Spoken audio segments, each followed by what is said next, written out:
Ibn Mubarak disait Al-Isnadu min ad-din, walawla al-Isnad, laqala man sha'a ma sha'a. السلام عليكم ورحمة الله وبركاته. إن الحمد لله نحمده ونستعينه ونستغفره ونعوذ بالله من شرور أنفسنا ومن سيئات أعمالنا. من يهده الله فلا مضل له ومن يضلل فلا هادي له، وأشهد أن لا إله إلا الله وحده لا شريك له، وأشهد أن محمدًا عبده ورسوله. يا أيها الذين آمنوا اتقوا الله حق تقاته ولا تموتن إلا وأنتم مسلمون. يا أيها الناس اتقوا ربكم الذي خلقكم من نفس واحدة وخلق منها زوجها وبث منهما رجالا كثيرا ونساء، واتقوا الله الذي تساءلون به والأرحام إن الله كان عليكم رقيبا. يا أيها الذين آمنوا اتقوا الله وقولوا قولا سديدا يصلح لكم أعمالكم ويغفر لكم ذنوبكم، ومن يطع الله ورسوله فقد فاز فوزا عظيما. أما بعد. Louange à Allah, le créateur des cieux et de la terre. On le loue pour tout ce qu'il nous accorde comme bien et comme grâce, et on lui demande de prier sur son prophète Muhammad sallallahu alayhi wa sallam, sa famille, ses compagnons et tous ceux qui les ont suivis jusqu'au jour de la rétribution. Celui qu'Allah a guidé, personne ne peut l'égarer. Celui qu'Allah a égaré, personne ne peut le guider. Modibo, ça passe bien. Je n'ai pas l'impression. Il faut vérifier si ça passe bien. Non. Alors, nous nous retrouvons aujourd'hui pour, n'est-ce pas, la 3e édition du séminaire Ahmad ibn Hanbal. Et des choses se sont passées. On tient encore à présenter nos excuses par rapport aux désagréments causés. Cela a été indépendamment de notre volonté. Non. Alors, comme vous avez pu le constater, le thème de ce soir n'est autre que les causes d'égarement. Les causes d'égarement et les moyens de les éviter. Quelles sont les choses qui font en sorte que les gens s'égarent? Et comment on peut éviter cela? C'est un sujet qui est très important, qui revêt d'une importance capitale, car énormément de gens s'égarent, car ils ignorent ces causes-là. Or, connaître les causes d'une maladie, ça permet de soigner la maladie depuis la racine. Et ça permet aussi de mieux prévenir contre cette maladie. Now, le compagnon du prophète Muhammad sallallahu alayhi wa sallam, qu'on appelle Huzaifa ibn al-Yaman, il nous dit dans le Sahih Muslim, il dit kana an-nasu yas'aluna an-nabiyya sallallahu alayhi wa sallam 'anil khayr. كان الناس يسألون النبي صلى الله عليه وسلم عن الخير وكنت أسأله عن الشر مخافة أن يدركني. Huzaifa dit, les gens questionnaient le prophète, posaient des questions au prophète concernant le mal, ce qui est mauvais. Ok? كان الناس يسألون رسول الله صلى الله عليه وسلم عن الخير. Donc les gens posaient la question au prophète concernant ce qui est bien. Ce qui est quoi? Bien. Il dit, wa kuntu as'aluhu 'ani sharr. Moi je lui posais la question au sujet des mauvaises choses, des choses qui sont mauvaises. Pourquoi? Il dit, ma khafata an yudrikani. Il dit de peur, n'est-ce pas, que cela ne m'atteigne. Vous voyez? De peur que cela ne m'atteigne. Donc il avait peur de tomber dans ça. Donc il posait des questions au sujet de quoi? De ce qui était mauvais. Ok? Donc il est important pour le musulman de connaître les voies de l'égarement, de connaître les mauvaises choses afin de quoi? De se préserver de cela. Et un poète disait: Araftu sharra la li sharri, walakin li tawaqqihi, wa man lam ya'rif ash-sharra min al-khayri yaqa' fihi. Ok? Il disait quoi? J'ai connu le mal, je cherche à connaître le mal, pas pour le mal en lui-même, vous voyez, mais pour me préserver de cela, pour m'en préserver. Il dit car celui-là qui n'arrive pas à distinguer, à faire la différence entre le bien et le mal, il tombe dans quoi? Dans ce qui est mauvais. Donc c'est un sujet qui est très important pour nous, n'est-ce pas, à comprendre. Quelles sont les causes d'égarement? Beaucoup de gens s'égarent aujourd'hui. Pourquoi ces gens-là s'égarent? Et les causes d'égarement sont nombreuses. Elles sont tellement nombreuses. Ok? On ne va pas citer toutes les causes ici. Mais on va donner quoi? L'essentiel. Et si on a compris aussi les causes, on peut aussi comprendre en même temps les moyens d'éviter ça. Vous voyez? Et pour bien comprendre la profondeur du sujet, il est important pour nous de prendre conscience de ce grand bienfait qui est sur nous, qui est quoi? Qui est l'islam. L'islam est un grand bienfait. Allah nous a comblés de ce grand bienfait. Beaucoup de gens sont distraits par rapport à ça, malheureusement. Et ça, c'est dangereux. Donc, je disais tantôt que ce bienfait qui est l'islam, c'est un immense bienfait. On doit prendre conscience de cela. Car ce n'est pas tout le monde qui est musulman. Vous voyez autour de vous, vous allez voir qu'il y a des non-musulmans. Toi, Allah t'a facilité. Il a fait en sorte que tu sois musulman. C'est un grand bien sur toi. Et quand tu veux bien comprendre aussi le bienfait de l'islam, tu n'as qu'à regarder simplement, n'est-ce pas, la punition, ce qui est réservé à celui qui n'a pas l'islam. Allah dit quoi? Il a dit dans la sourate 3, au verset 19, « Inna ad-dina 'inda Allahi al-Islam » La religion auprès d'Allah, c'est l'islam. Et dans la même sourate, au verset 85, Allah dit « Wa man yabtaghi ghayra al-Islam dinan falan yuqbala minhu wa huwa fil akhirati min al-khasirin » Quiconque choisit une religion autre que l'islam, cela ne sera pas accepté de lui et il sera dans l'au-delà parmi les perdants. Et le prophète Muhammad sallallahu alayhi wa sallam, dans le Sahih Muslim, il a dit La yadkhulul jannata illa nafsun muslima. N'entrera au paradis qu'une âme musulmane. Donc ces hadiths sont clairs. Dans le Sahih Muslim encore, le hadith d'Abi Huraira, le prophète Muhammad sallallahu alayhi wa sallam a dit Walladhi nafsu Muhammadin biyadi la yasma'u bi ahadun min hadhihi al-umma yahudiyyun wala nasraniyyun thumma yamut walam yu'min billadhi ursiltu bihi illa kana min ashabin nar. Le prophète a dit il n'y a pas une personne de cette communauté qui va entendre parler de moi, qu'elle soit chrétienne ou juive, et elle meurt comme ça, tout en refusant le message avec lequel j'ai été envoyé, sans qu'elle ne fasse partie des gens de l'enfer. Et ici, là, c'est l'enfer pour l'éternité, qu'Allah nous en préserve. Alors, si vous avez pris conscience de ça, de ce danger, ça veut dire que tu peux avoir des problèmes dans ce bas monde. Tu peux avoir des épreuves. Mais quand tu penses au bienfait de l'islam, là, ça doit t'apaiser. Pourquoi? Parce que le bienfait de l'islam, là, il n'y a pas quelque chose qui équivaut à cela. Tu peux avoir toutes les richesses du monde.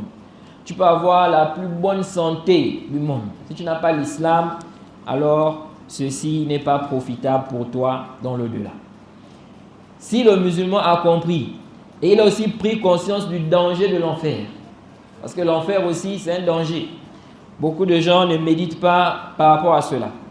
Et Allah subhanahu wa ta'ala, dans le Coran, il nous a rappelé quelque chose qui peut nous permettre de méditer. Le problème avec beaucoup de gens aujourd'hui, c'est que quoi? Les gens ne méditent pas. Il y en a qui ne lisent pas le Coran, les hadiths du prophète. Et même ceux qui lisent, parfois, ils ne méditent pas. Vous voyez? Allah subhanahu wa ta'ala, quand il a parlé du feu, le feu qu'on a ici là, ok? Dans le Coran, il a dit quoi? Il a fait de ce feu-là tazkira, c'est-à-dire une exhortation pour, n'est-ce pas, le feu de l'enfer. Vous voyez? Le feu qu'on a ici là, Allah dit qu'il a fait de ça une exhortation, un rappel pour le feu de l'enfer. C'est que quand on regarde le feu là, on doit méditer, on doit penser, n'est-ce pas, à l'enfer. Et cela va nous permettre de voir le danger de l'enfer. Parce que ce feu-là, on ne peut pas supporter ça. Si tu prends ce feu-là, tu mets ton doigt, n'est-ce pas, tu vas retirer ça vite fait. Et donc, si tu vois ça, ça doit te faire peur. Ça doit te faire peur. Imaginez-vous quelqu'un qui va être éternellement en enfer, dans les flammes, dans le feu. C'est vraiment le plus grand malheur. Non. Donc, la personne doit prendre conscience de ce bienfait-là. Même si tu es malade, tu as atteint d'un cancer, tu as une maladie, tu as ceci, pense au bienfait de l'islam. Allah t'a choisi, Allah t'a donné l'islam. Il n'a pas donné ça à tout le monde. Jay, pourquoi toi? Et aussi pour bien prendre conscience des bienfaits d'Allah sur nous. Et ce grand bienfait qu'est l'islam, il faut regarder ceux qui n'ont pas l'islam. Il faut regarder ceux qui sont en dessous de nous. C'est pourquoi le prophète Muhammad sallallahu alayhi wa sallam, dans le Sahih Muslim, d'après Abi Huraira, radiyallahu anhu, il dit que le prophète Muhammad sallallahu alayhi wa sallam a dit: La tanzuru ou unzuru ila man asfala minkum. Le prophète a dit quoi? Unzuru ila man asfala minkum. Wa la tanzuru ila man huwa fawqakum. Fa innahu aw fa huwa ajdaru an la tazdaru ni'matallahi alaykum. Non. Le prophète a dit, il dit, regardez ceux qui sont en dessous de vous. Regardez ceux qui sont en dessous de vous. Il dit, wala tanzuru, ne regardez pas ila man huwa fawqakum. Ne regardez pas ceux qui sont au-dessus de vous. Pourquoi? Pourquoi le prophète dit ça? Il dit, fa huwa ajdaru an la tazdaru ni'matallahi alaykum. Naam. Il dit car cela est plus à même de vous empêcher de minimiser les bienfaits d'Allah sur vous. C'est plus à même, n'est-ce pas, de vous empêcher de minimiser les bienfaits d'Allah sur vous. Sur vous. Pourquoi? Pourquoi le prophète dit ça? Parce que si toi tu regardes toujours ceux qui sont au-dessus de toi là, ça va te pousser à minimiser les bienfaits que tu as. Tu vas voir que tu n'as rien. Celui-là, il a 2 voitures. Moi, je n'ai qu'une voiture. Ou bien celui-là, il a une maison. Moi, je n'ai pas de maison. Celui-là, il a plusieurs femmes. Moi, je n'en ai pas. Il a beaucoup d'enfants. Moi, je n'en ai pas. Tu regardes celui qui a plus que toi. Si tu regardes toujours celui qui a plus que toi, ça va t'emmener à minimiser les bienfaits d'Allah sur toi. Tu ne vas pas voir qu'Allah t'a comblé des bienfaits. Tu ne vas pas prendre conscience que ce que toi tu as là, il y a d'autres personnes qui veulent ça. Vous voyez? Tu as une santé, n'est-ce pas, qu'il y a des gens sur terre, là, ils sont en train de rêver d'avoir cette santé-là. Vous voyez? Tu es malade. Peut-être tu as une maladie au niveau de la tête. Regarde celui qui a une maladie au niveau de la tête, au niveau du dos, au niveau des pieds, au niveau des bras. Tu vas voir quoi? Qu'Allah t'a comblé de bienfaits. Vous voyez? Si ici, là, n'est-ce pas, tu as pu avoir une maison. L'autre, il a 2 maisons. Regarde celui qui n'a pas de maison. Tu as la voiture. Ne regarde pas celui qui a 2 voitures, 3 voitures. Non. Regarde celui qui n'a quoi? Regarde celui qui n'a rien. Tu vas voir qu'Allah t'a facilité, il t'a accordé quoi? N'est-ce pas? Des bienfaits. Ok? Quelqu'un maintenant, il est borgne. Ok? S'il regarde ceux qui ont 2 yeux, qui voient là, avec leurs 2 yeux là, il peut minimiser le bienfait qu'il a. Donc il faut qu'il regarde celui qui n'a même pas, n'est-ce pas, celui qui ne voit pas, celui qui est complètement aveugle. Vous voyez? Là, il va voir quoi? Il est dans un bienfait. Celui qui ne voit pas aussi, il doit regarder ceux qui ont, n'est-ce pas, d'autres maladies, d'autres choses dont il n'a pas été éprouvé lui. Il y a quelqu'un peut-être, il n'arrive pas à marcher. Il est paralysé sur le lit. Il fait les selles sur place. Pour manger, il faut que quelqu'un vienne lui donner à manger. Toi, c'est vrai, tu es aveugle, mais tu marches. Tu peux aller aux toilettes toi-même. Tu peux aller là-bas. Tu peux faire ceci, tu peux faire cela. Mais il faut regarder ça. Vous voyez? Et ainsi, n'est-ce pas, on va voir les bienfaits d'Allah sur nous. Quand tu regardes les pays, tu veux comparer les pays. Regarde le pays qui est en dessous. Ne regarde pas le pays qui est au-dessus là. Ok? Tu veux comparer ton pays avec d'autres pays. Regarde ceux qui sont en dessous. Tu vas voir que tu es dans un bienfait. Ok? Tu vas voir que tu es dans un bienfait. La sécurité. Regarde les pays où il n'y a pas la sécurité. Regarde les pays qui sont en guerre. Toi, ton pays, il n'y a pas la guerre. Vous êtes là dans la paix. Mais toi, tu regardes autre chose dans d'autres pays qui sont plus avancés. Et tu ne vois pas les bienfaits, n'est-ce pas, dans lesquels tu es. Et ça, c'est dangereux. Vous voyez? Tu es dans un pays où tu peux dire des choses. Il y a des pays là où tu ne peux pas dire ça. Ce que tu peux dire dans ton pays là, tu ne peux pas dire ça là-bas. Il faut regarder ça. Ainsi, tu vas voir qu'Allah t'a comblé de bienfaits. Vous voyez? Et le fait de ne pas reconnaître les bienfaits d'Allah, ça peut être une cause qu'Allah retire son bienfait sur toi. Vous voyez? Parce que quoi? Il y a l'ingratitude. Tu ne vois pas ça. Tu regardes seulement ceux qui sont au-dessus, selon ceci, selon cela. Et ceux qui sont derrière toi là. Vous voyez? Il faut regarder ça. Naam. Et aussi prendre conscience de ce qu'Allah subhanahu wa ta'ala dit dans le verset 216, la surah 2, lorsqu'il dit وَعَسَى أَن تَكْرَهُوا شَيْئًا وَهُوَ خَيْرٌ لَكُمْ وَعَسَى أَن تُحِبُّوا شَيْئًا وَهُوَ شَرٌ لَكُمْ وَاللَّهُ يَعْلَمُ وَأَنْتُمْ لَا تَعْلَمُونَ. Naam. Elle a dit, il se peut que vous détestiez une chose alors que c'est un bien pour vous. Il se peut que vous aimiez une chose alors que c'est un mal pour vous. Allah sait, mais vous ne savez pas. Vous voyez? Et dans le verset 19 de la sourate 4, Allah a dit فَعَسَى أَن تَكْرَهُوا شَيْئًا وَيَجْعَلَ اللَّهُ فِيهِ خَيْرًا كَثِيرًا. Il se peut que vous ayez de l'aversion. Il se peut que vous ayez de l'aversion pour une chose.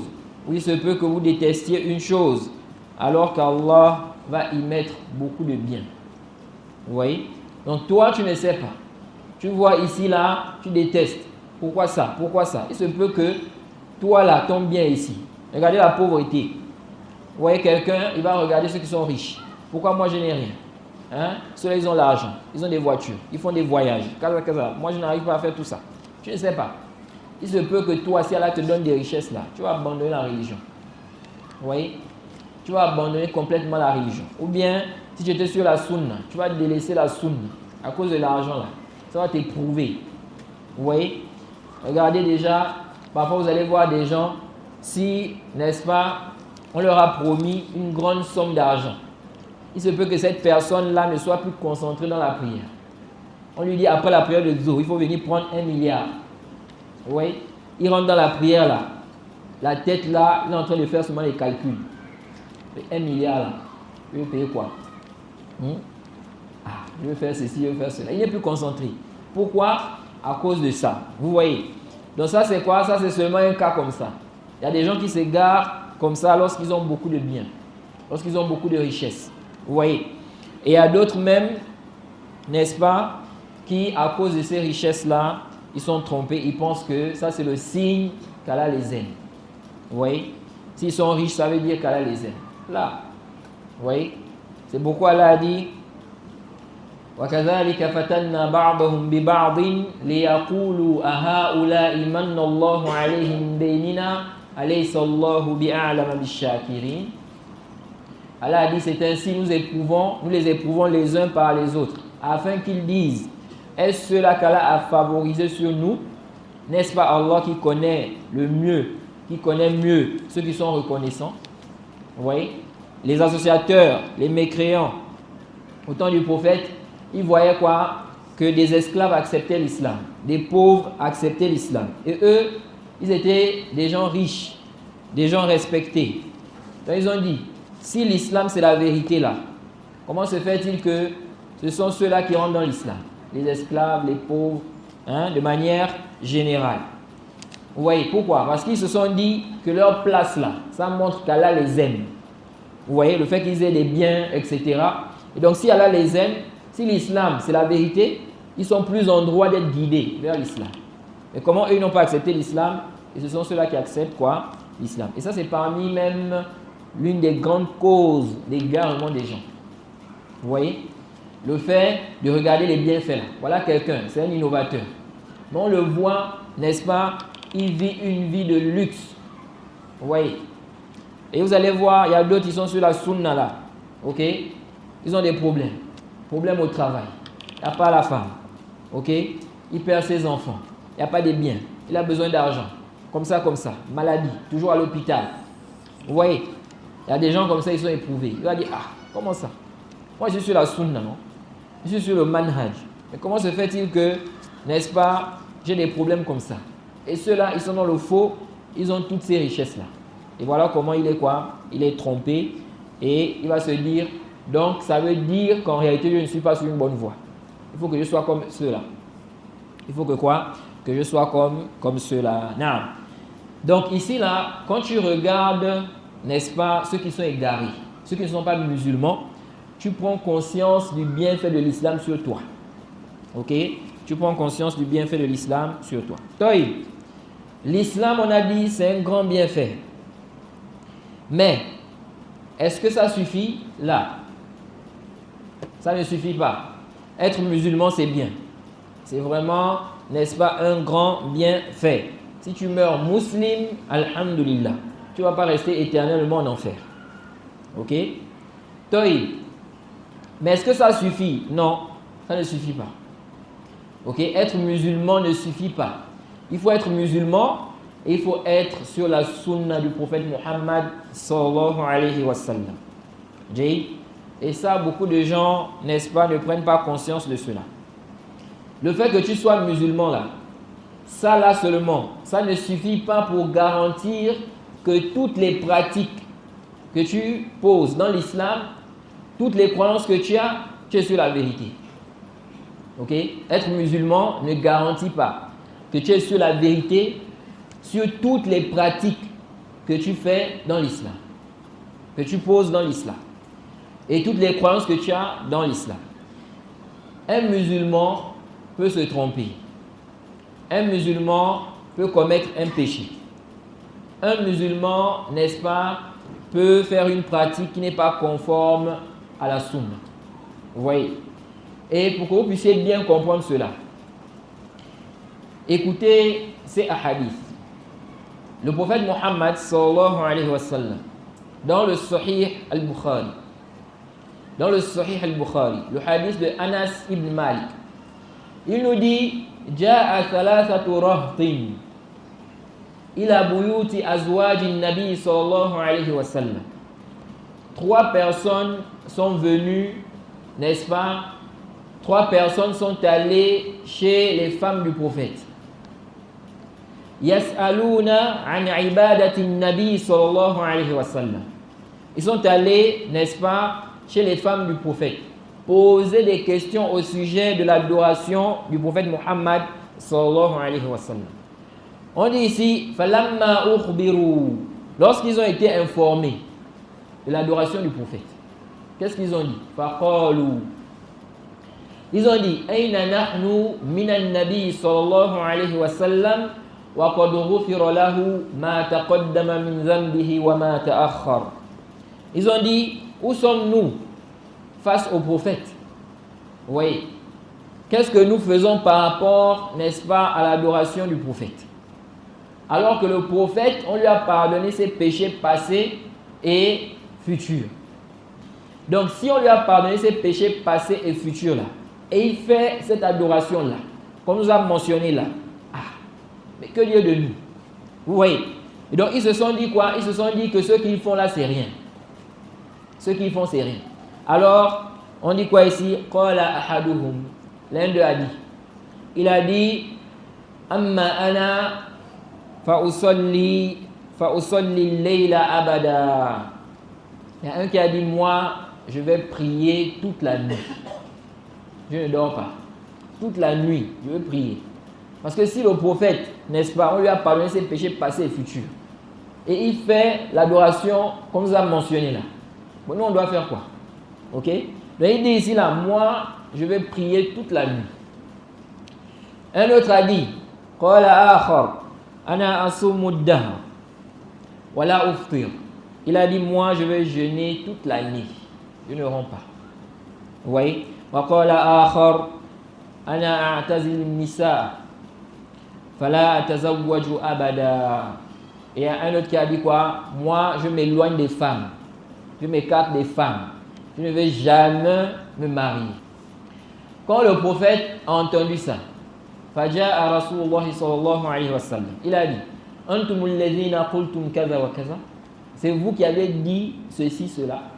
Ensuite, il a dit quoi? Il a dit, أما والله إني لأخشاكم لله وأتقاكم له. Il dit, je suis celui qui craint plus Allah parmi vous.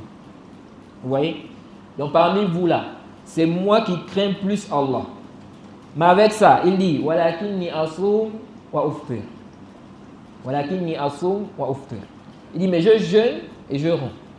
Il dit, wa usalli wa arqud. Je prie, je dors aussi. Wa atazawwaju nisa. Et je me marie. Vous voyez? Ensuite, il a dit, faman raghiba an sunnati falaysa minni.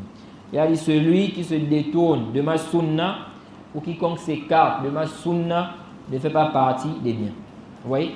Celui qui va décider, hein, par exemple, comme certains font là, les non-musulmans, ils décident, n'est-ce pas, de ne pas se marier par adoration. Ok? Pour l'adoration. Ça c'est quoi? C'est blâmable. Ça c'est quoi? C'est blâmable. Non. Car c'est ce qu'ils ont voulu faire ici. Non. Ce hadith nous montre quoi? Ce hadith nous montre qu'on peut être musulman, mais on comprend mal quelque chose. On peut être musulman et on décide de pratiquer une chose qui n'est pas conforme à l'islam. C'était les musulmans. Mais ici, là, ils ont eu quoi? Une mauvaise appréhension, n'est-ce pas, des choses. Ok? Et le prophète a corrigé ça sur place. Le prophète a fait quoi? Il a corrigé cela sur place. De même, c'est venu dans le Sahih Muslim, le hadith de Adi ibn Hatim. Il dit, لما نزلت حتى يتبين لكم الخيط الأبيض من الخيط الأسود من الفجر. Il dit, lorsque ce verset est descendu, où elle a dit, mangez et buvez jusqu'à ce que se distingue pour vous le fil blanc, n'est-ce pas, de l'aube, du fil noir de la nuit. Non.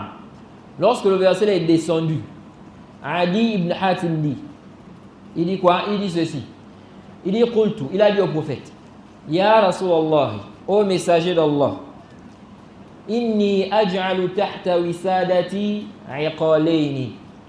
Il dit au messager d'Allah, je mets sous mon oreiller, ok? Je mets sous mon oreiller deux fils. Il dit, iqalan abyad wa iqalan aswad. Un fil blanc et un fil noir. Ok? Il dit, a'rifu al-layla min an-nahar. À travers ça, je vais distinguer le jour de la nuit. Vous voyez? Quand le prophète Muhammad sallallahu alayhi wa sallam a entendu ça, qu'est-ce qu'il a dit? Il a dit, innama huwa sawadul layl wa bayadun nahar. Il a dit ici, là, ce qui est visé par le fil, c'est quoi? C'est l'obscurité de la nuit et la lueur du jour. Le mélange là. C'est ce qui est visé par le fil, n'est-ce pas, quand on parle ici du fil noir de la nuit, du fil blanc de quoi? De l'aube. Donc ce compagnon-là, qu'est-ce qu'il a compris du verset? Il a compris le fil qu'on connaît là. Vous voyez le fil là?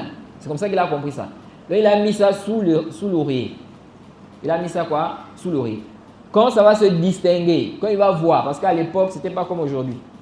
Okay? Aujourd'hui, on a les lampadaires, les lumières, etc. Donc quand ça va se distinguer, il va voir, il va pouvoir distinguer le noir du blanc. Là. Il va savoir que c'est le moment d'arrêter de manger. Okay? Et le prophète lui a expliqué que ce n'est pas ça. Ce n'est pas ça la bonne compréhension de ce verset-là. Donc ici, là, il n'y a pas de doute que ce compagnon-là était quoi? Musulman. Il était musulman. Mais ici, là, il n'a pas bien compris le verset. Et le prophète a corrigé ça sur place. Ok? Ça montre quoi? Ça montre même qu'il ne suffit pas de dire on suit la sunna. Les gens qui disent on suit la sunna. Ok? Mais est-ce que réellement tu suis la sunna? Parce que la sunna là, il y a une compréhension. Il faut la suivre, n'est-ce pas? Il faut que tu sois sur la bonne compréhension de la sunna. Mais si tu n'es pas sur la bonne compréhension là, même si tu dis sunna, tu n'es pas entré sur la sunna. Ok? Regardez ici ce compagnon qui n'a pas bien compris ce verset. Le prophète lui a expliqué comment il doit comprendre quoi? Ce verset. De même dans le Sahih al-Bukhari.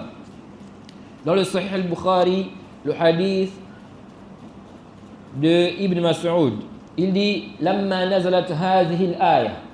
Lorsque ce verset est descendu, Alladhina amanu wa lam yalbisu imanahum bizulmin ulaika lahumul amn wa humul muhtadun. Ok? Il a dit ici là, elle a dit ceux qui ont cru et qui n'ont point troublé leur foi d'une quelconque injustice. Ceux-là auront quoi? La sécurité. Quand le verset est descendu, Ibn Mas'ud dit quoi? Il dit Shaqqa dhalika ala ashabi nabi sallallahu alayhi wa sallam faqalu ayyuna lam yazlim nafsahu. Quand le verset est descendu, c'était dur pour eux. Comment ça? Ils se sont dit qui parmi nous n'a pas commis une injustice envers sa propre personne? Pourquoi? Parce que dans le verset on a dit, n'est-ce pas, walam yalbisu imanahum bizulmin. Ok? Ils n'ont point troublé leur foi d'une quelconque injustice. Ça là dans la langue arabe, ça implique quoi? N'est-ce pas, la généralité. On a ici là quelque chose qui est indéfini dans un contexte de négation. Walam. Vous voyez? Et on a ici bizulmin. C'est nakira. C'est indéfini. Donc ça veut dire peu importe l'injustice. C'est comme ça qu'ils ont compris. C'est pourquoi on dit aux gens aussi que comprendre la langue arabe là, ça ne suffit pas pour comprendre quoi? L'islam. Ok? Pour être bien guidé. Tu peux comprendre la langue arabe, mais tu as besoin d'explications. On doit t'expliquer. Vous voyez? Parce que tu peux comprendre quelque chose selon la langue arabe, mais ce n'est pas l'explication de quoi? Du verset. Ok? Now, c'est pourquoi ici là, quand ils ont dit ça, le prophète Muhammad sallallahu alayhi wa sallam a dit Laysa kama tazunnun. Ce n'est pas comme vous pensez. Il dit, mais c'est plutôt kama qala Luqman libnihi. Kama qala Luqman libnihi. Ya bunayya, la tushrik billahi. Inna shirka la zulmun azim. Il dit, c'est plutôt comme Luqman avait dit à son fils. Mon fils, ne commets pas, n'est-ce pas, le shirk. Car le shirk, l'association, est une énorme injustice. Non. Donc le prophète a expliqué que l'injustice qui est visée ici, là, c'est quoi? C'est le shirk. Il ne s'agit pas, n'est-ce pas, de n'importe quelle injustice. Ok? Donc vous voyez ici encore des musulmans, mais qui n'ont pas bien compris un verset. Et le prophète a corrigé ça sur place. Non. De même, dans le Sahih Muslim, le prophète a dit Man awa dallatan fahuwa dallun ma lam yu'arrifha. Le prophète Muhammad sallallahu alayhi wa sallam dit, le hadith de Zayd ibn Khalid al-Juhani, il dit quiconque garde, ok, une bête égarée, une bête perdue, il est égaré jusqu'à ce qu'il fasse connaître cela. Ok? Donc tu as trouvé, n'est-ce pas, cette bête-là qui est perdue. Tu dois informer. Il y a quelqu'un qui a perdu une bête. Ok? Pour que la personne vienne récupérer. Mais si toi tu gardes ça, vous voyez, le prophète dit quoi ici? Il dit, celui-là, il est égaré. Il dit, fahuwa dallun ma lam yu'arrifha. Il est égaré jusqu'à ce qu'il fasse connaître cela. Il n'y a pas de doute que celui-là est musulman. Ok? Si quelqu'un, il a trouvé même un objet qui a été quoi? Qui est perdu. Et puis il a gardé ça. Il n'a pas informé. Quelqu'un qui a perdu telle chose. Ok? Il est musulman. Il ne sort pas de l'islam à cause de ça. Ok? Il ne sort pas de l'islam à cause de ça. Toi, Donc ici, le prophète a dit quoi? Il est égaré. Et ça aussi, c'est une réfutation de ceux qui disent, comment on peut dire qu'un musulman est égaré? Oui, un musulman peut être égaré. Un musulman peut être égaré. Ils disent, comment vous avez dit ça? Les musulmans disent c'est un égaré. Et il y a d'autres qui pensent que quand on dit égaré là, ça veut dire qu'il est mécréant. Non. Ok? Quand on dit égaré, on veut dire qu'il n'est pas sur une bonne voie. Il est sorti de la bonne voie. Il s'est égaré. Comme quelqu'un maintenant, il va quelque part. Et puis il se perd. Il va en brousse. Il s'est perdu. On dit qu'il s'est égaré. Il s'est égaré du chemin. Ok? Donc, ici là, il peut très bien être musulman, mais c'est un égaré. Comment ça? Parce qu'il est innovateur, par exemple. Ok? Il pratique des innovations. Il a des croyances innovées. Non. Donc le prophète dit ici, il est égaré jusqu'à ce qu'il fasse quoi? Jusqu'à ce qu'il fasse connaître cela. Ok? Donc tout ça nous montre quoi? Tout ça nous montre qu'on a deux choses. Il faut être musulman, oui, mais il faut être sur la bonne voie aussi. Sur la sunna du prophète. Il ne faut pas avoir une mauvaise conception de l'islam, une mauvaise conception des choses, des pratiques qui sont contraires à l'islam. Tu dois, n'est-ce pas, avoir des pratiques conformes à l'islam. Toutes tes pratiques, ok, dans la religion, ça doit être conforme à quoi? À l'islam. Ça doit être conforme à l'islam. De même aussi tes croyances. Tu ne dois pas avoir des croyances qui sont contraires à l'islam. Non. Donc ici nous disons, si Allah t'a comblé du bienfait de la sunna, il a fait de toi quelqu'un de musulman. En plus de ça, il t'a comblé, il a fait de toi un homme de la sunna. Mais c'est un grand bienfait, c'est un immense bienfait. Il y a des gens qui sont musulmans, mais ils sont quoi? Égarés. Vous allez voir certaines sectes, ok? Ils sont quoi? Ils sont dans l'égarement, malgré qu'ils sont quoi? Musulmans, ok? Donc quand tu regardes ça, tu vois qu'Allah m'a comblé de bienfaits. Allah m'a facilité. Parce que ce n'est pas avec ta propre force. Ce n'est pas avec ton intelligence. Il y a des gens qui sont plus intelligents que toi. Ils sont égarés. Vous voyez? Ils font partie des plus égarés sur terre. Pourtant, ils sont très intelligents. Donc, ce n'est pas ton intelligence. Vous voyez? Allah subhanahu wa ta'ala t'a comblé. Il t'a fait une faveur. Tu dois remercier Allah. Tu dois être reconnaissant. Et tu dois prendre conscience de ce bienfait. Et si tu as pris conscience de ce bienfait-là, alors tu dois faire tes efforts. Tu dois fournir des efforts pour préserver ça. Comme tu préserves les bijoux, comme tu préserves l'or, les richesses. Parce que ça, là, c'est plus que ça. Vous voyez? Et donc, si ici, là, tu as pris conscience que ce sont des bienfaits, tu ne dois pas jouer avec. Alors, tu dois chercher à préserver ça. Et faire partie de la préservation de ces bienfaits-là, de chercher à connaître les causes des déviations. Quelles sont les choses qui peuvent m'emmener, n'est-ce pas, à perdre l'islam?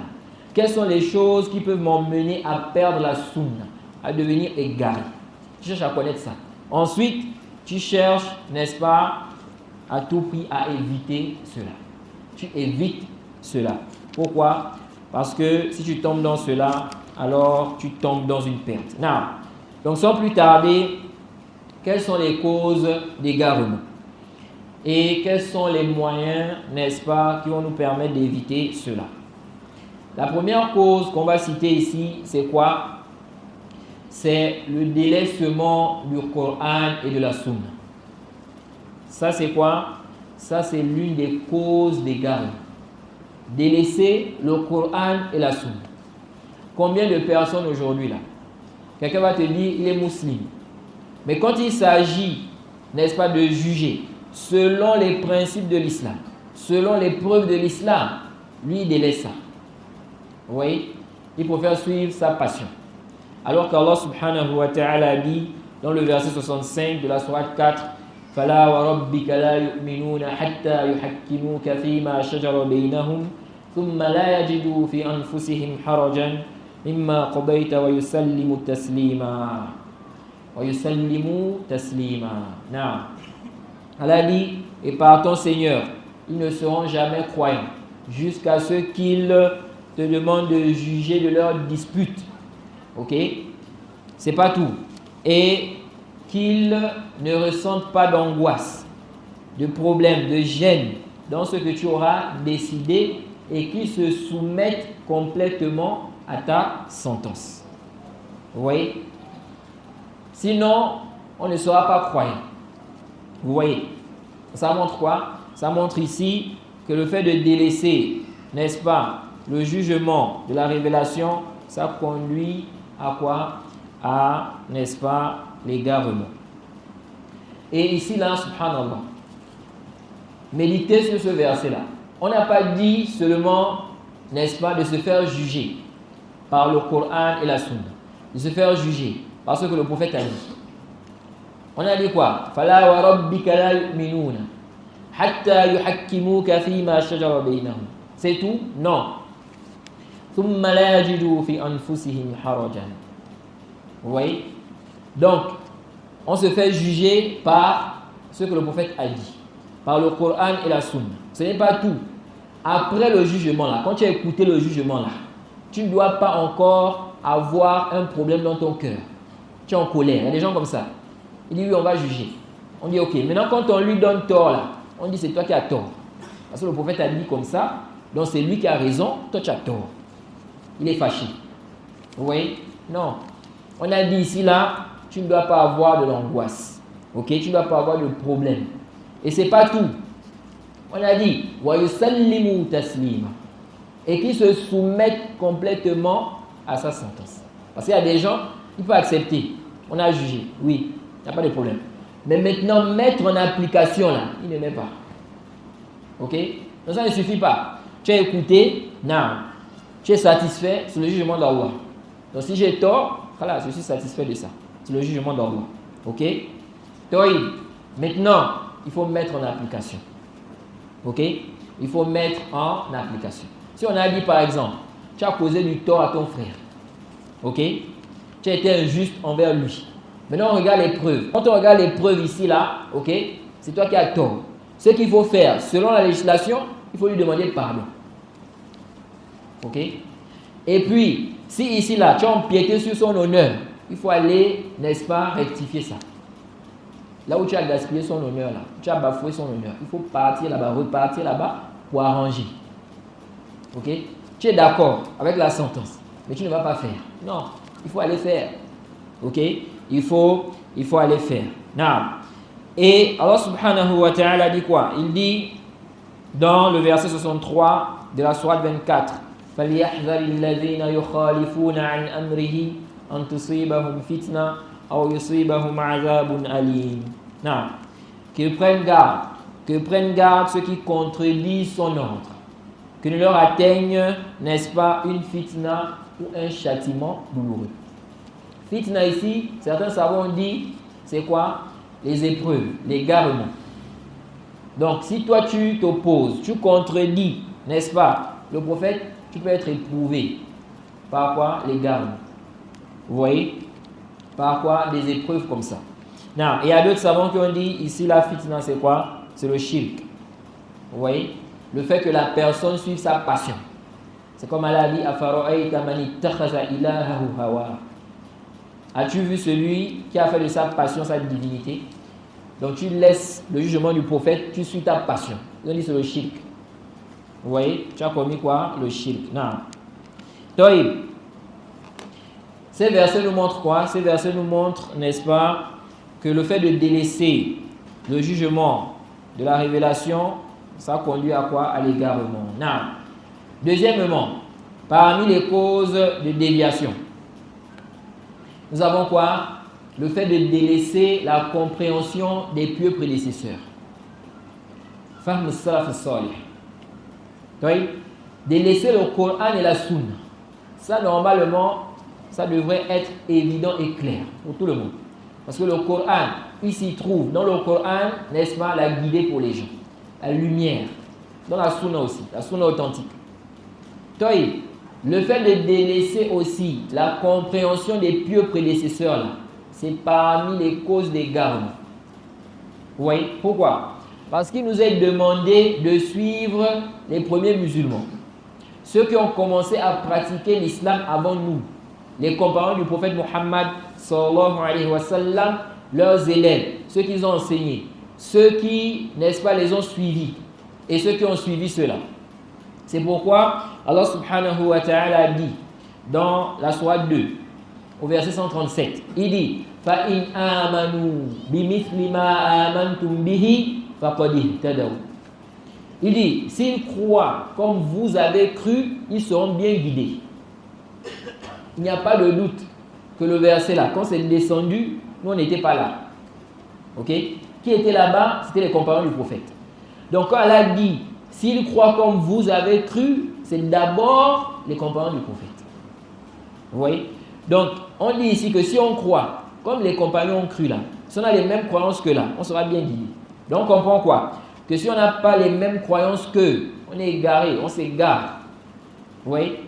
Les compagnons du prophète étaient unanimes qu'Allah subhanahu wa ta'ala est au-dessus de toutes ces créatures.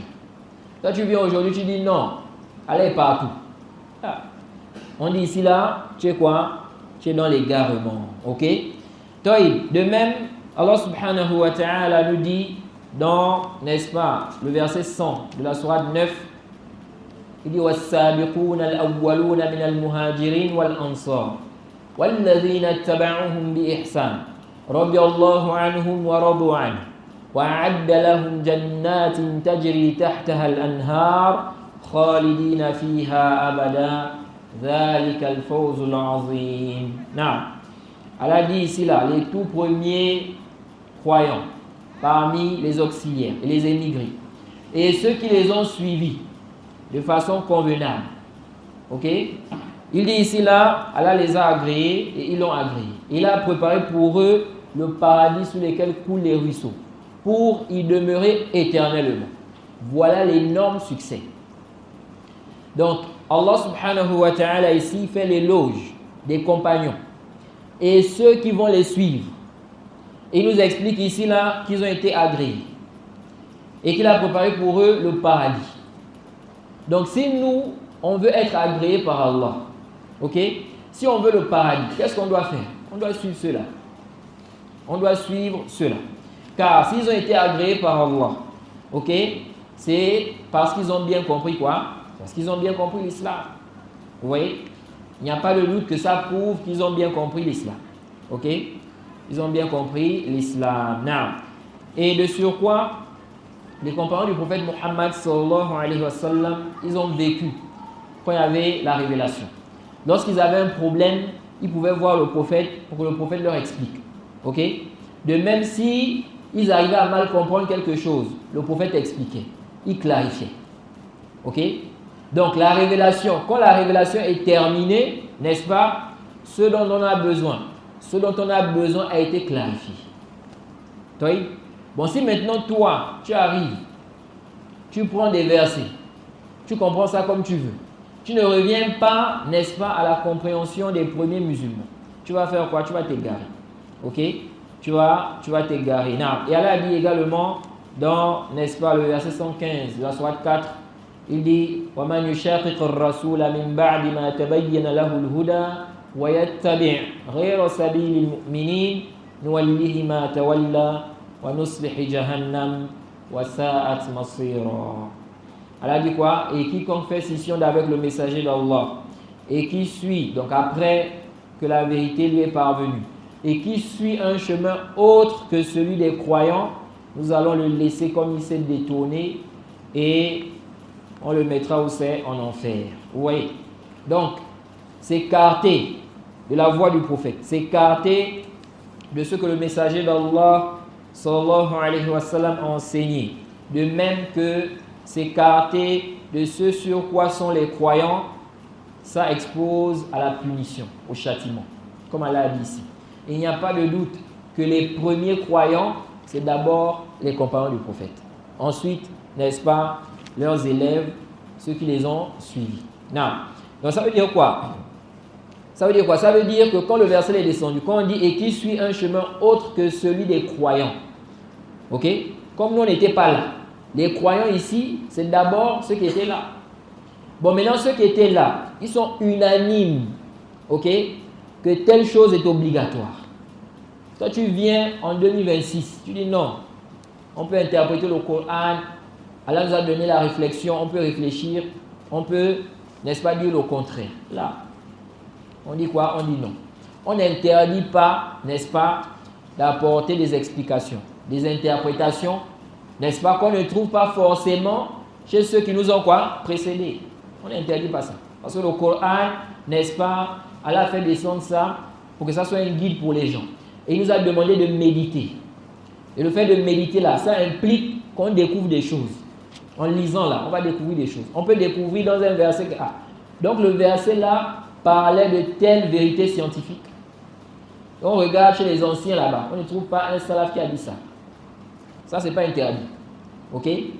Ce qui est blâmable, c'est quoi? C'est quand tu viens avec des explications qui s'opposent au consensus. Tu contredis tous les musulmans. Depuis 1400, n'est-ce pas, ans. Tu viens, tu contredis les musulmans dans ça. Et tu dis que tu es sur la vérité. Non. Ok? Ici, on dit quoi? Tu ne peux pas être sur la vérité. Pourquoi tu ne peux pas être sur la vérité? Parce que déjà, cette communauté est la meilleure communauté.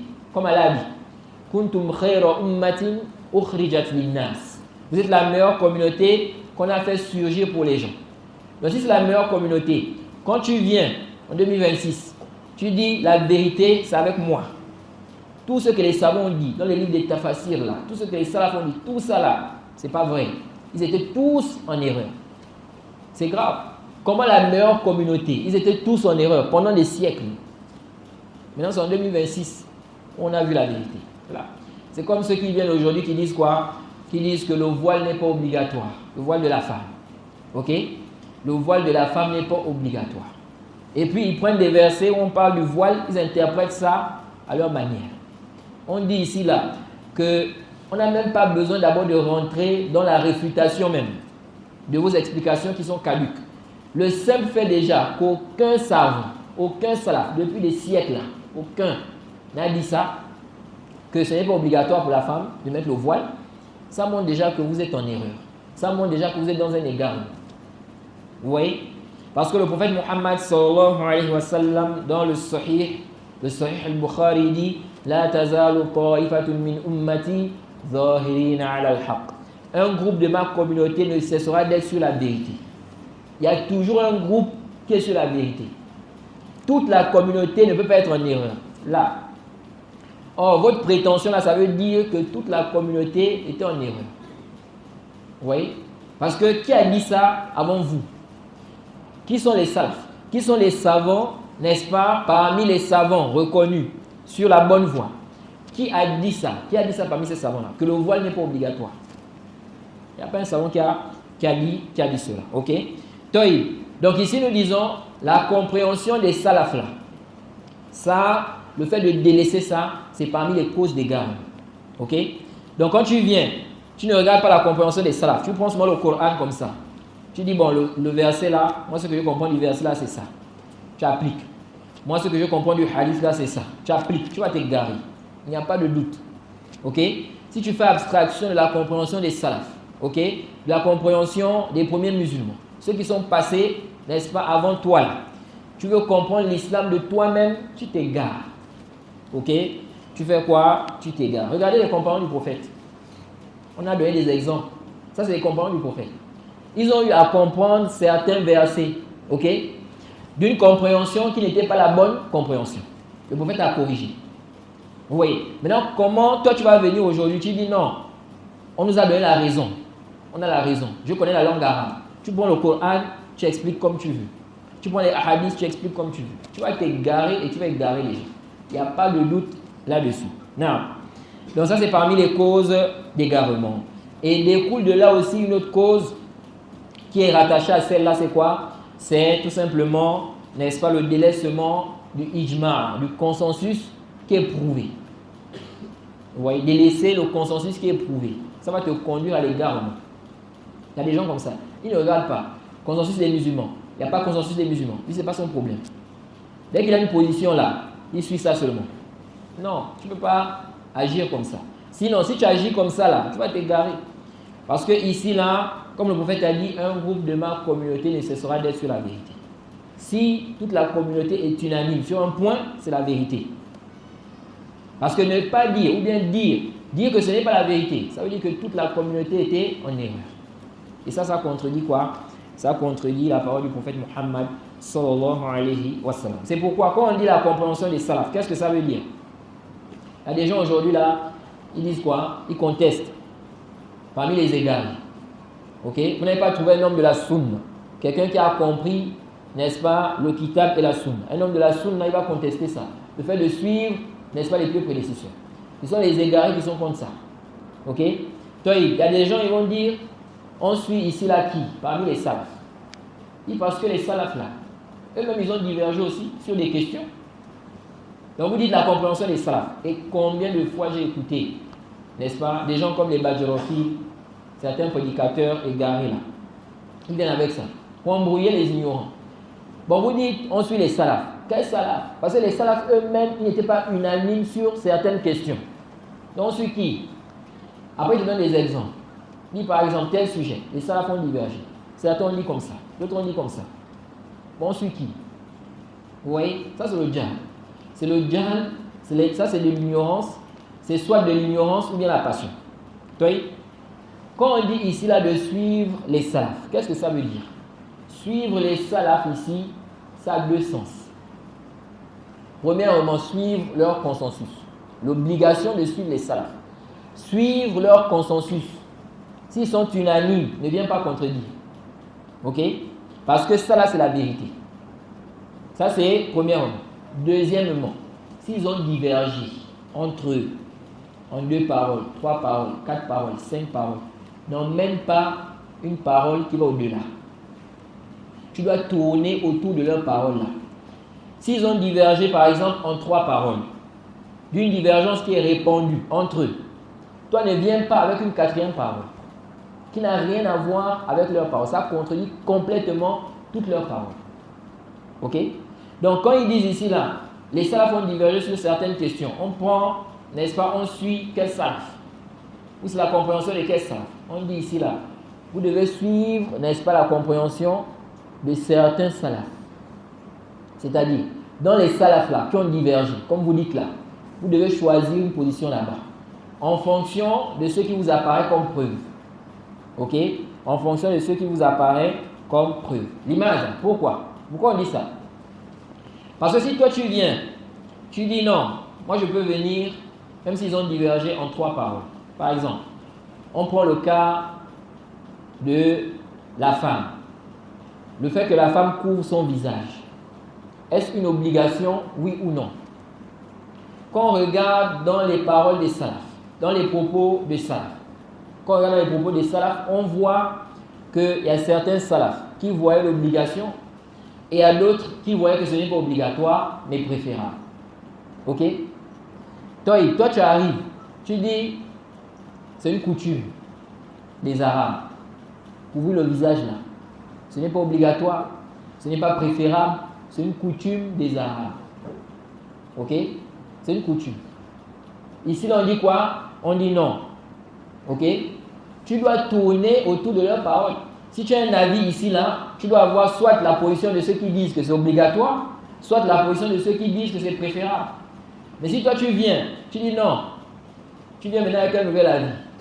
C'est une coutume. Ok? Ici, là, on dit quoi? On dit que tu es en train de dévier. Non. Donc, c'est ce qui est visé ici quand on parle de la compréhension, n'est-ce pas, des salafs. Subhanallah. Lorsque Ibn Abbas est allé débattre avec les Khawarij, comme c'est rapporté par Al-Hakim dans le Mustadrak, de même aussi Al-Fasawi dans Al-Tarikh. Quand il est allé, qu'est-ce qu'il leur a dit? Il dit Ji'tukum min 'indi ashabi nabi sallallahu alayhi wa sallam wa alayhim nazala al-Qur'an wa hum a'lam bi ta'wilihi minkum. Il dit, je viens de la part des compagnons du prophète. Quand le Coran est descendu, ils étaient là. Ils ont assisté à la révélation. Et il leur dit, ils connaissent mieux l'interprétation du Coran que vous. Les Khawarij, là, ils se sont égarés à cause de quoi? Parce qu'ils ne sont pas revenus à la compréhension des compagnons. Ils ont pris des versets comme ça, on parle de coufre, des hadiths, on parle de coufre, et puis bon, ils ont interprété ça comme ça. C'est le grand coufre. Celui qui fait le zina, il sort de l'islam. Ok? Celui qui fait ceci, il sort de l'islam. Ils ont mal compris les textes.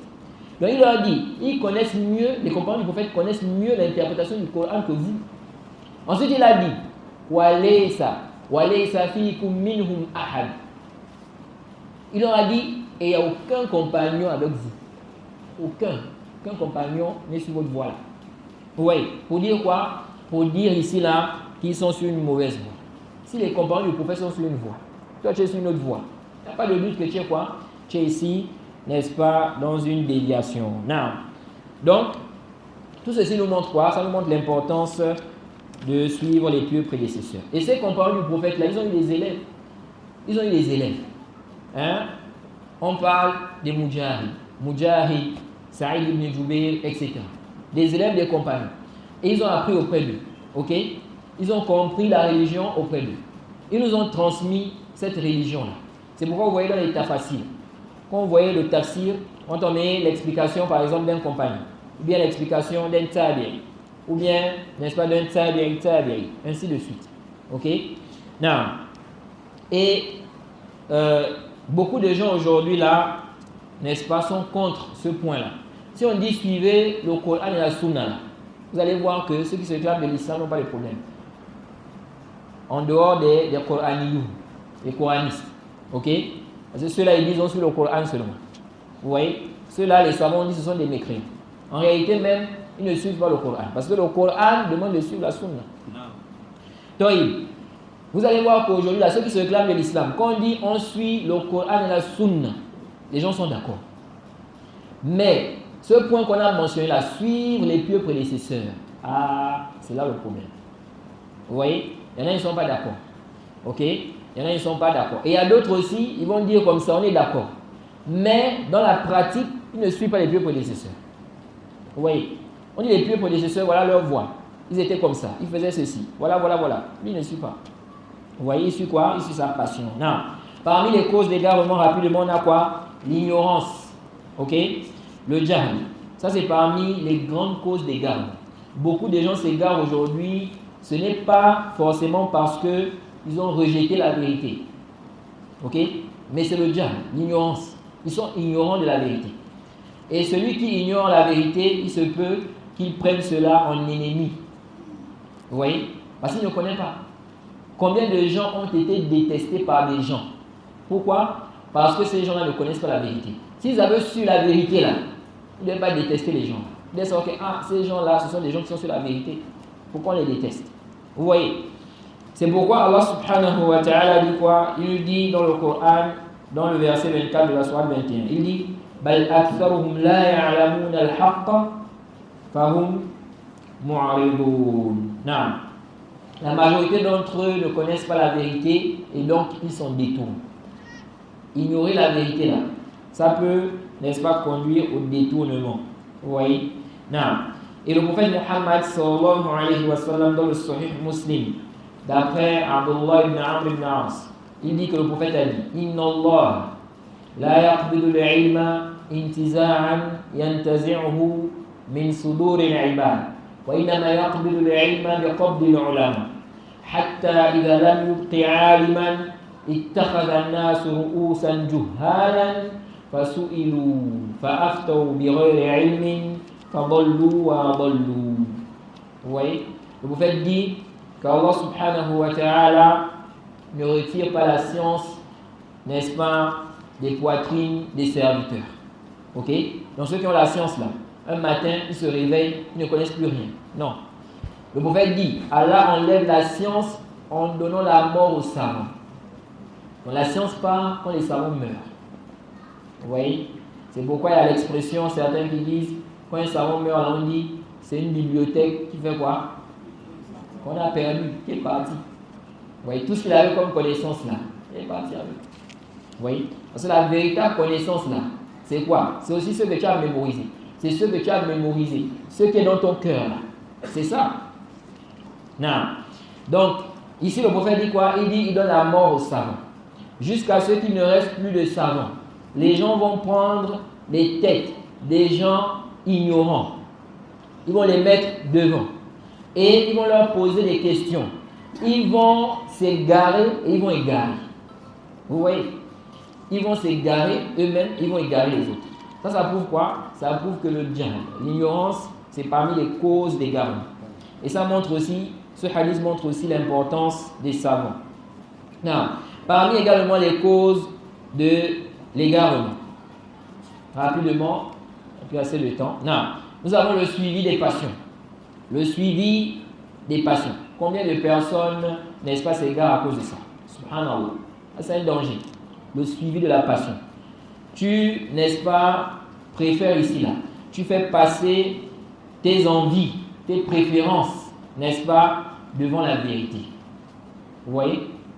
Alors qu'Allah subhanahu wa ta'ala a dit, Ya Daoud, dans la Surah 38 au verset 26, Ya Daoud, inna ja'alnaka khalifatan fil ard, fahkum bayna an-nas bil haqq, wa la tattabi' al-hawa, fayudillaka an sabilillah.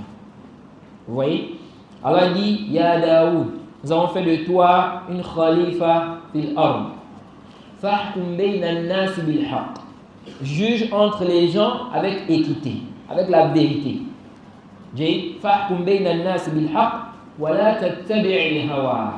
Ne suis pas la passion. Pourquoi? Allah dit, ça va t'égarer du sentier d'Allah. Vous voyez? Si on dit ça à un prophète, ne suis pas la passion, parce que la passion va t'égarer. Que dire de nous? Aujourd'hui, beaucoup de gens s'égarent à cause de ça. Tu lui dis, le prophète a dit, Allah a dit, lui suit sa passion. Vous voyez? Il suit sa passion. C'est comme certaines personnes qui sont orgueilleuses là. La vérité est là, c'est clair. Mais il préfère suivre son orgueil. Quelqu'un te dit, même si tu cites 1000 preuves, je ne prends pas, je ne suis pas. Même si je cite 1000 preuves, ça veut dire quoi? Tu suis la passion. Même si on te cite 1000 preuves qui justifient ce que la personne est en train de dire là, tu dis tu ne suis pas.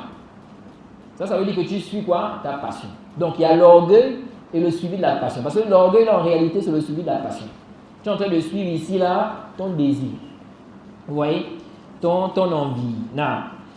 Et ça c'est un grand danger. Le suivi de la passion.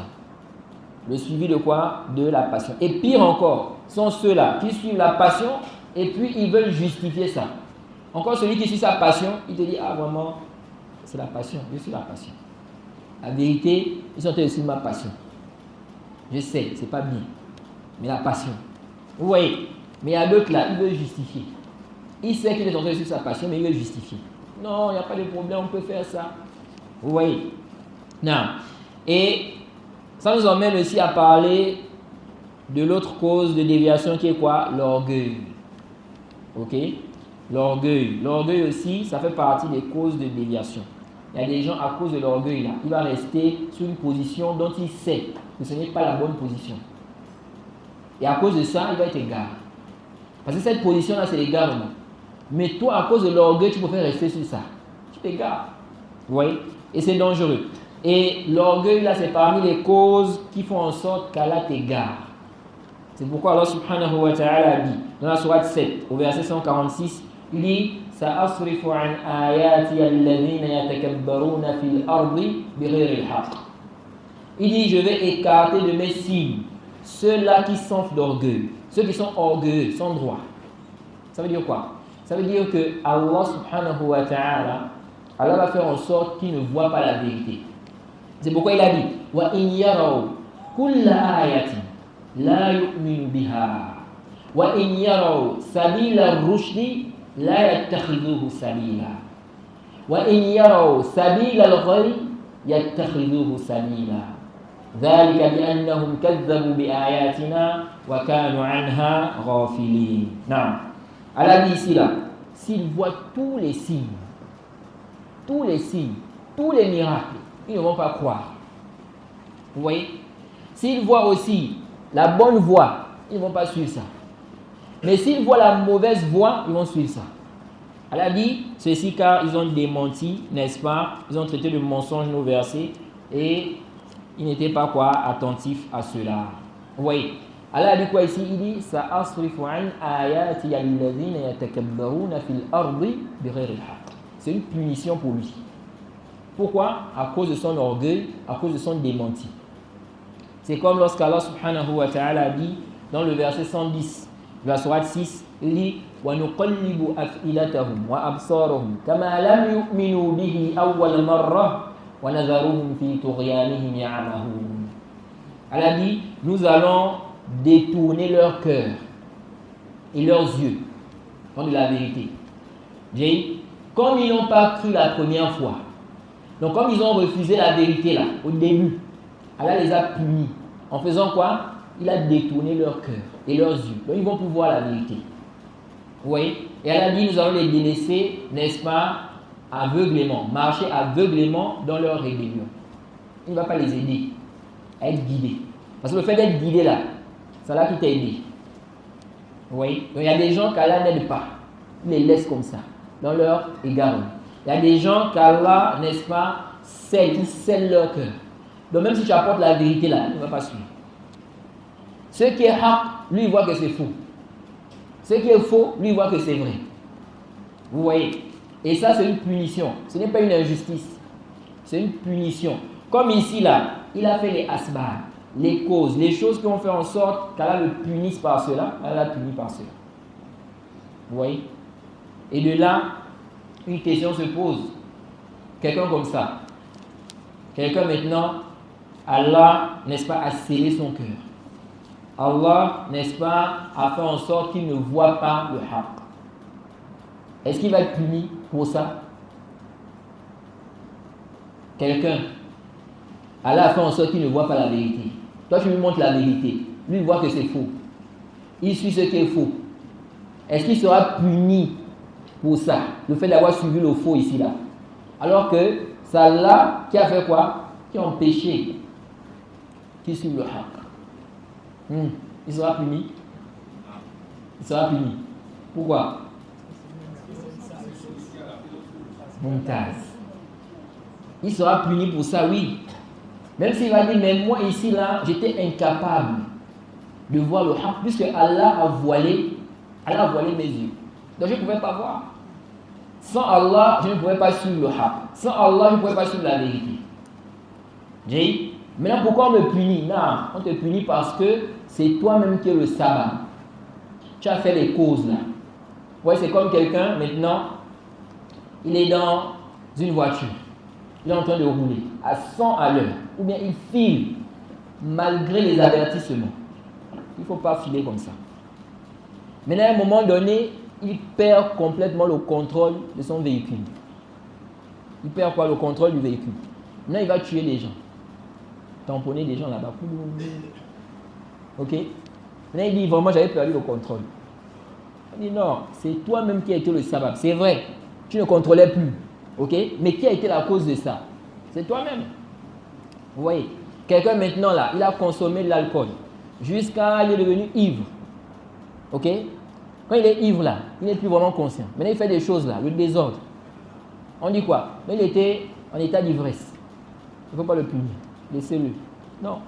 C'est lui-même qui a fait quoi? Les asbab là. Ok? Quelqu'un maintenant, ok? La passion de l'amour là, ça l'a conduit à un stade où il dit, il n'arrive plus à se contrôler. Ok? Il n'arrive plus à se contrôler. C'est plus fort que lui. Il aime trop la femme là. Mais la femme a dit non, j'aime trop l'homme là. Je ne peux plus me contrôler. Et puis ils sont dans l'illicite. Ok? Toi, est-ce que ici on va dire que celui-là, n'est-ce pas, comme lui il voit ici que c'est au-dessus de ses capacités, c'est plus fort que lui. Il dit je n'arrive plus. Ok? On va dire que non, il ne sera pas puni pour ça alors qu'il a cherché les causes. Il sera puni. Ok? Par exemple, quelqu'un maintenant, il se rapproche, on lui dit attention, cette femme-là, c'est une femme, n'est-ce pas, étrangère pour toi. Il ne faut pas te rapprocher d'elle comme ça. Lui il se rapproche, il envoie des messages, ils sont en train de discuter, il s'isole, elle vient chez lui. Quand il est en train de se rapprocher, lui-même est en train de chercher les asbab-là. Bon, maintenant il arrive à un stade où il est tombé amoureux de cette femme-là. Il voit que c'est plus fort que lui.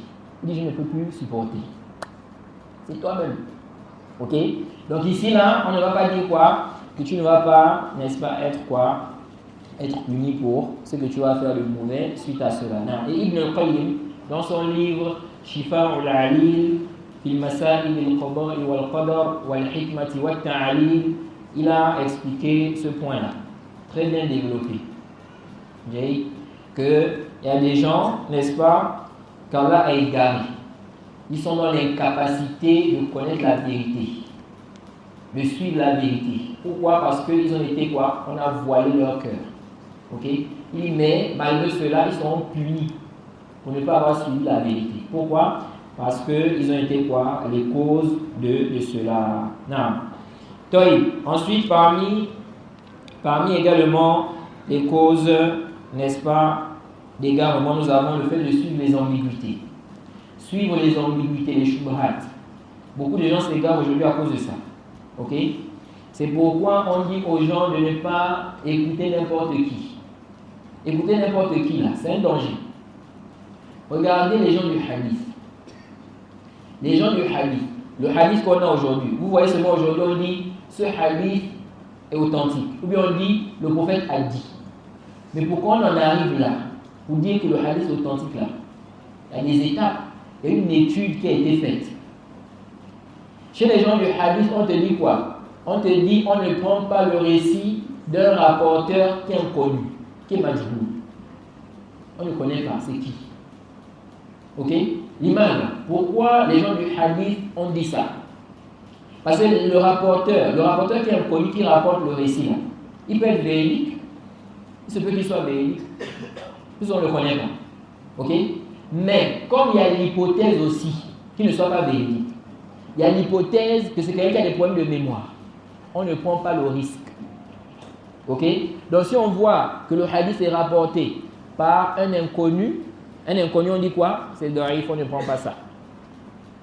Malgré qu'il y a l'hypothèse qu'il soit véridique. Vous voyez?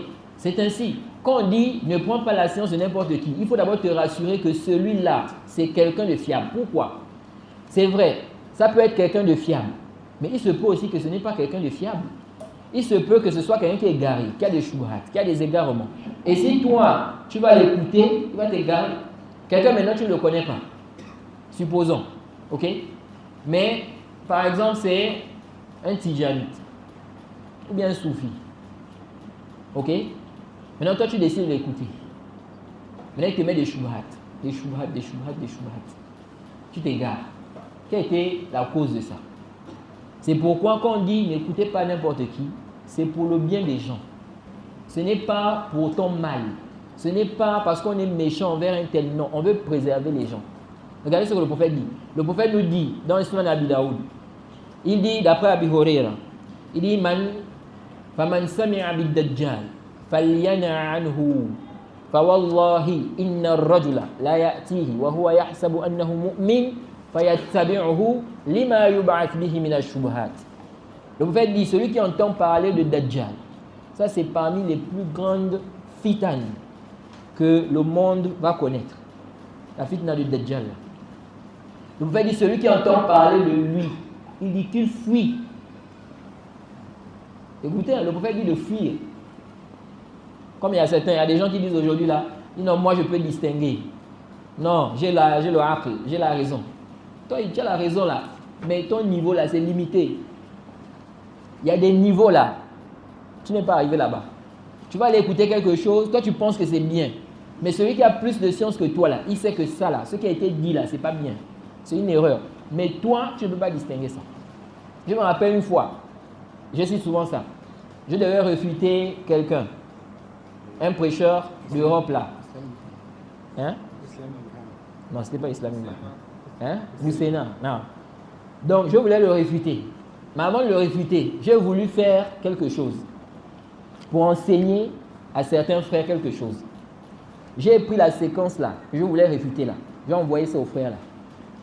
J'ai dit, quand vous écoutez ça, est-ce que vous voyez qu'il y a quelque chose dedans, une erreur, quelque chose comme ça? Ils ont tous dit non. On n'a pas bien pour le dire. Pourtant, il avait commis une grave erreur de croyance dedans. Il dit, ah, vous avez vu, vous n'avez pas pu déceler ça. Pourquoi? À cause de votre niveau. C'est à cause de votre niveau. Vous avez cru ici que là, il n'y a pas d'erreur. Alors qu'il y avait l'erreur. Vous voyez? Donc c'est pour dire quoi? C'est pour dire ici là, ne te fais pas tromper par toi-même. Ne te dis pas non, moi je vais distinguer, j'ai la raison, je vais ceci. Non, prends des précautions. Ok? Ça ne te coûte rien. Cherche à savoir quelles sont les personnes fiables qu'on peut écouter. Tu les écoutes. Vous voyez? Mais tu prends tout le monde, surtout aujourd'hui avec Internet là. N'importe qui, tu penses, moi tu cliques, une vidéo, tu tombes. Comme certains, il va écouter, après il vient. Ah, j'ai écouté comme ça, quelqu'un qui a dit comme ça. Une ambiguïté là. Mais qui t'a envoyé là-bas? Qui t'a envoyé? Maintenant, si tu trouves qu'il n'y a pas des gens pour réfuter ça, parce qu'ils sont occupés, les gens sont occupés.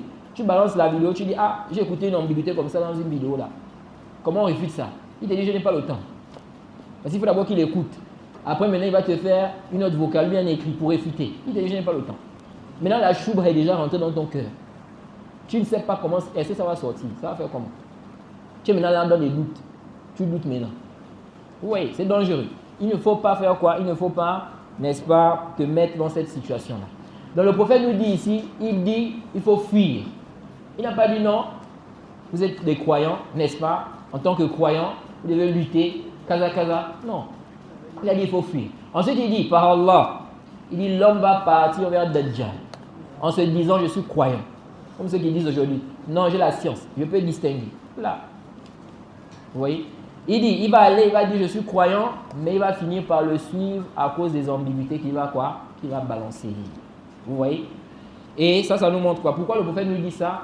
Ici, on doit méditer. Parce qu'on s'adresse aux gens qui raisonnent. On doit réfléchir. Ça veut dire quoi? Ça veut dire qu'on doit fuir les ambiguïtés. On doit fuir quoi? Les ambiguïtés. Non. Parmi... C'est l'heure du lasagne? Oui. Non. On va faire lasagne. La prière, c'est à quelle heure? 40. Oui. Non. Ce sujet-là, c'est un sujet qui est très important et il y a beaucoup de choses à dire. Donc, ce qu'on va faire, on va accomplir la prière et Inch'Allah, après la prière, on va essayer de résumer ce qui reste et puis après, on va prendre vos questions. Non. طيب سبحانك اللهم وبحمدك واشهد ان لا اله الا انت استغفرك.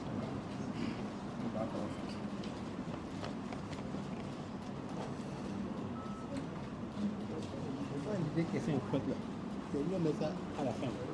Hein? C'est quoi les autres questions là? C'est mieux de ça à la fin.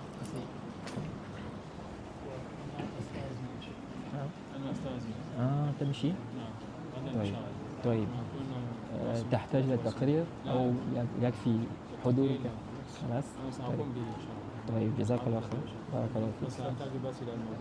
طيب أنا أرسلت. طيب غدا إن شاء الله. إن شاء الله. جزاك الله خير.